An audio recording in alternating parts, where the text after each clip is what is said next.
November 2020, and I find myself in a hotel room in Taiwan, in Taipei, where the only two exit options are through that window, which is not really an option because we're on the 21st floor, or through that door, the front door, out of which I haven't stepped out for the last 6 days, and I will not step out for the next 9. Of course, this is because we're in the middle of the COVID-19 pandemic, which, as you can imagine, makes for a very unique traveling experience. And I'd like to share this with you guys. So, let's get into it.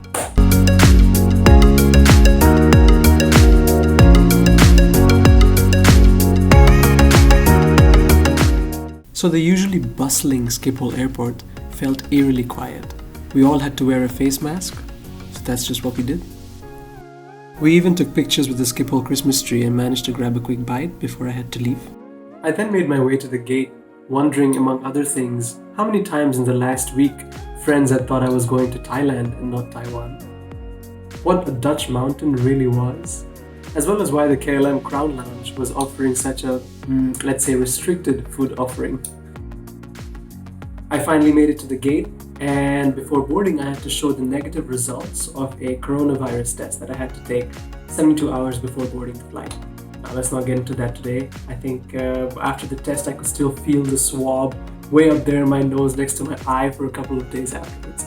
Anyway, the 13-hour flight to Taipei then was quite comfortable despite having to wear a face mask at all times because there was no one on the flight. I had a lot of space to myself and the snacks kept coming.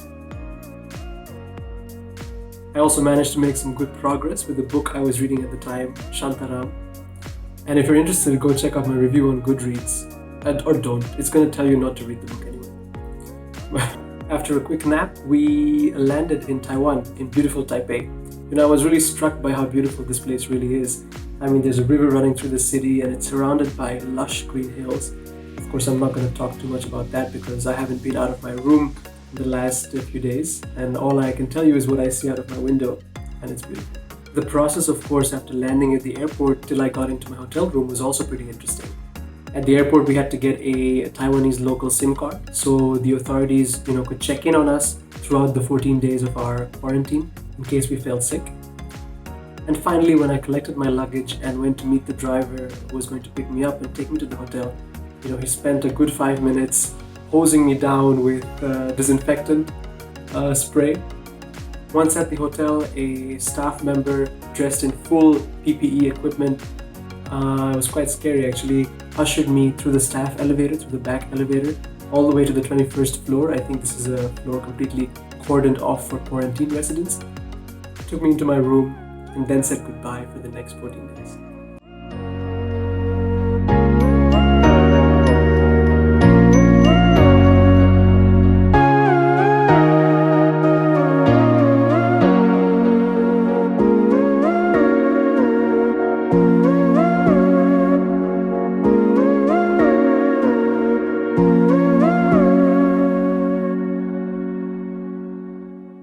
So let me walk you through 4 key parts of my day. First, of course, food, so breakfast, lunch, dinner, and snacks. Second, work or study.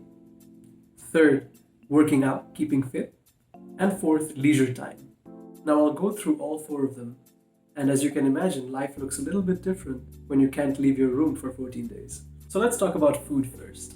So the way it works here is that the night before we have to place our order on an online form for our breakfast, lunch, and dinner, and also specify the time that they should come and drop it off.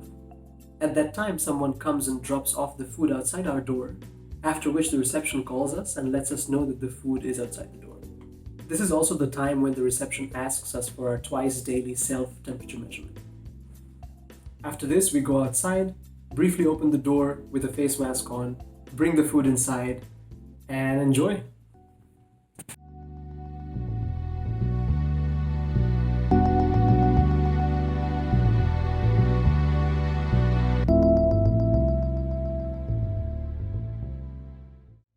And at least where I'm staying, I have no complaints about the quality or the quantity of the food.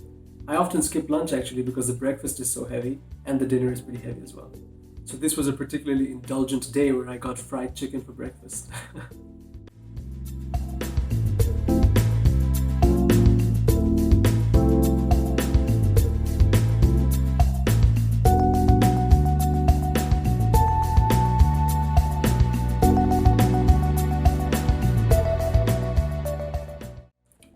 Now, apart from eating, a large part of my day goes into either working or studying.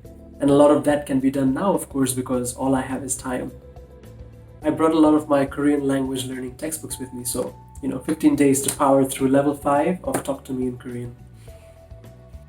So sitting at a desk all day long and having fried chicken for breakfast means that especially during quarantine, I have to try to keep fit. So there's 3 workouts I'm doing so far. 1, I brought a deck of cards with me and I've assigned a workout to each suit. So a heart then would correspond to push-ups, a spade would correspond to burpees, and I would randomly pick a card from the deck, and whatever number comes up, I then do that exercise.